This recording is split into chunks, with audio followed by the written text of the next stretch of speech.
Hello, my friend. I am connecting with you today with a message about saying yes to your cravings, or giving in to your cravings is another way to put it. So I want to share, because this is coming in summertime and summer is in full swing. A lot of people are taking time off, whether it's to travel or to do a staycation, to rest and reset. And I want to ask you a question. Are you someone who has struggled or resisted taking time off, giving into that craving for travel, for rest, for relaxation? Are you fighting it because you feel like you're going to lose momentum in your life goals and dreams? If you're saying yes to either one of those questions, I want you to know that I am raising both hands, one for each of those questions. That absolutely has been me in the past, and even now, to a degree, I resist. I fight myself in taking time off when I'm craving it. So this topic was just so perfect to share with you today because it happened to me. This month, or in July, and in July and August. So it's been fun to watch it unfold and observe myself. And again, I feel it's a perfect message to bring with you today. So I want to share three different bits of wisdom on why it's important to say yes to those authentic cravings that are welling up in you. And I'm not talking about a craving for chocolate, or a craving for that second glass or third glass of wine, or those cravings that kind of tend to be the fixes when we're not addressing something in our life. The cravings I'm talking about are those deep inner cravings, inner desires, inner yearnings that we have that are part of our authentic essence.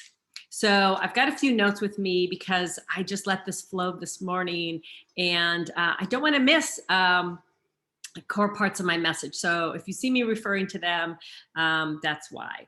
So the first thing is I want you to understand and really reconnect with is that our body wisdom is so strong when we start to pay attention to it.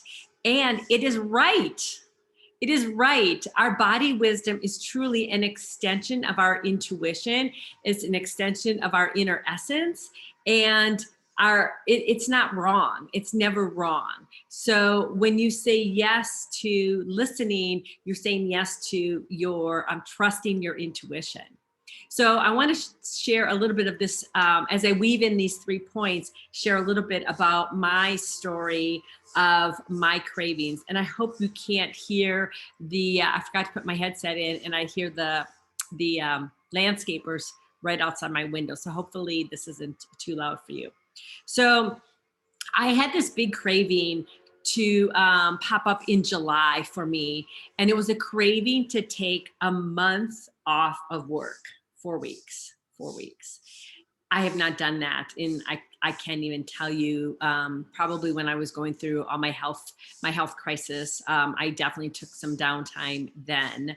But I had this really strong craving, and I was coming out of a really intense period, a very focused and high energy period of first launching my book and all the activities in the weeks leading up to the launch, then post launch.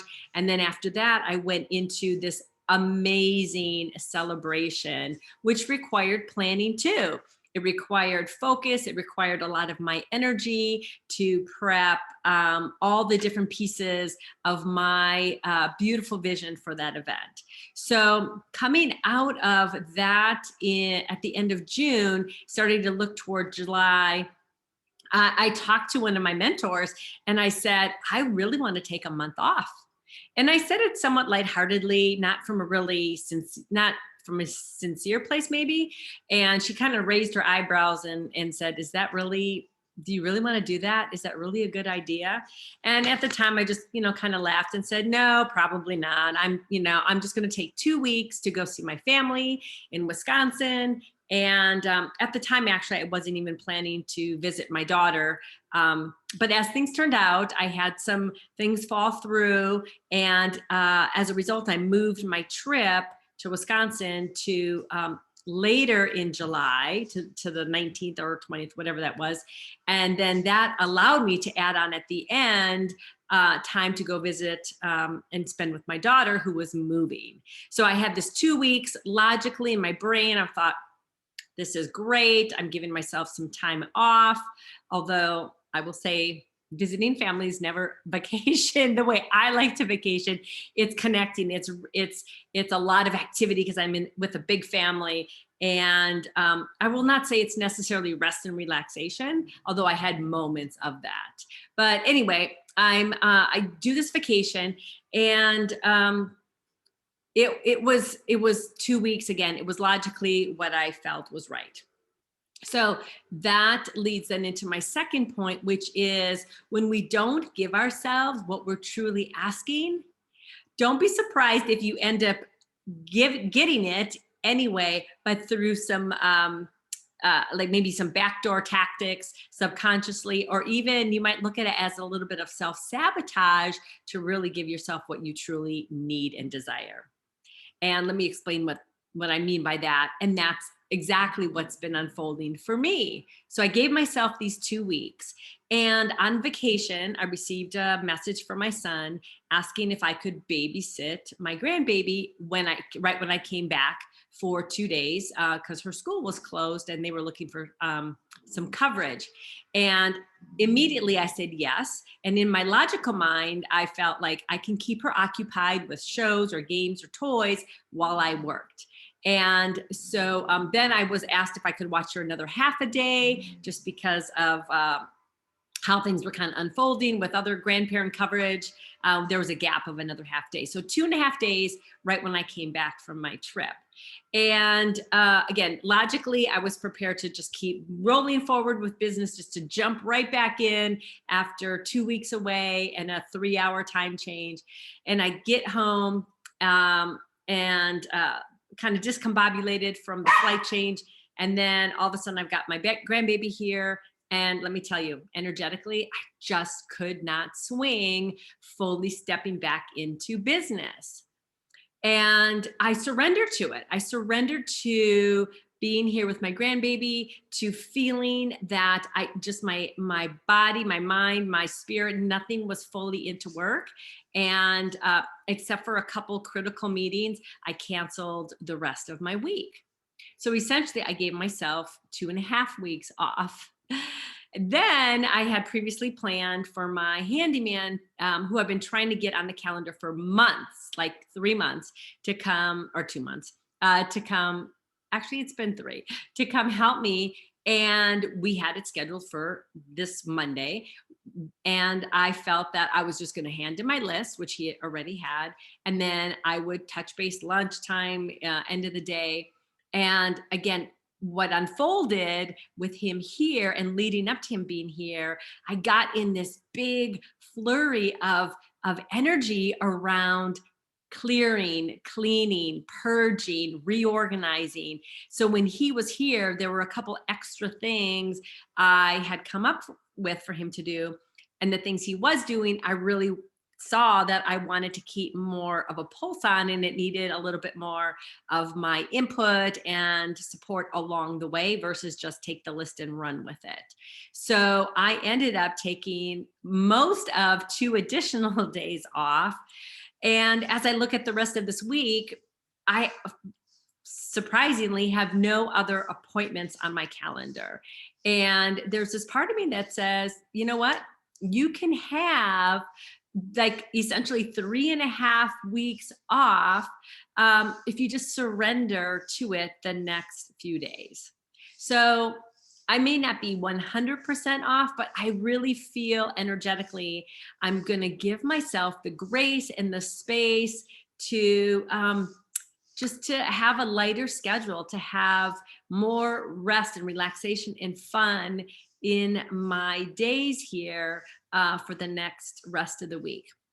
And so that is kind of funny because I don't know if it was my subconscious or it was the universe or a combination of the two. But as much as I said no to having a month off, I will actually be very close to that by the end of this week with just how things have unfolded. And I could have resisted it. I could have pushed back. I could have been like this hard-nosed person, but grace and ease, joy and flow is part of my intention for my life. And so I am surrendering. I'm surrendering to the bigger picture, which leads into the last point, which is, radiant living is not linear. Radiant living, manifesting our callings, our goals, and our dreams doesn't happen again by this checklist. It is this delicate balance that we have with ourselves, all of ourselves, our body, our mind, our spirit, our inner self, our higher self, as well as the little girl or the child that's in us too. And that our cravings, whether that be for rest, for play, for connection, are part of our divine journey. And when we honor that, what we are doing is honoring our intention to live a fulfilling life, to live a life full of joy and grace and ease. And we are then trusting that all will manifest in its perfect time when we say yes to these other authentic cravings that are coming up in us. And so what my cravings are going to be different than your cravings. And you might have just heard my story and say, yeah, that doesn't resonate with me at all. That's not me. And that may not be you. And that's the intention isn't to say my cravings should be your cravings, but my intention is to say, pay attention to where you have authentic cravings, like things that just maybe don't go away, or you find that you said no to this craving, but yet it starts to pop up in another way. Be open to shifting and surrendering to truly give yourself what it is that's popping up for you. And in doing so, again, you are setting yourself up. You're stepping into and continuing your perfect, beautiful journey of living a turned on, radiant life. And that is my intention for you. That would be my wish for you. If that is your wish, that has to be your wish or not. That's fine too. So I encourage you today, as you wrap up watching this video, to pause and to look at and feel and sense into, to hear what cravings do you have right now?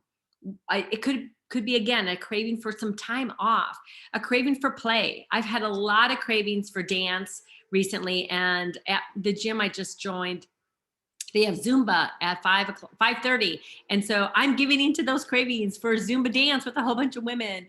And I've got that on my calendar. So listen in. I encourage you to pause. Always take that time for you. See what it is you're needing, you're craving, you're yearning. And then with grace and ease and joy and flow and non-judgment, give yourself what it is that you are desiring. Okay, my friend, that's my message for you today. I am sending you so much love, as always, for today, for every day, to live your fulfilling, turned on life full of joy and love and grace and ease. I'll be in touch. Take care.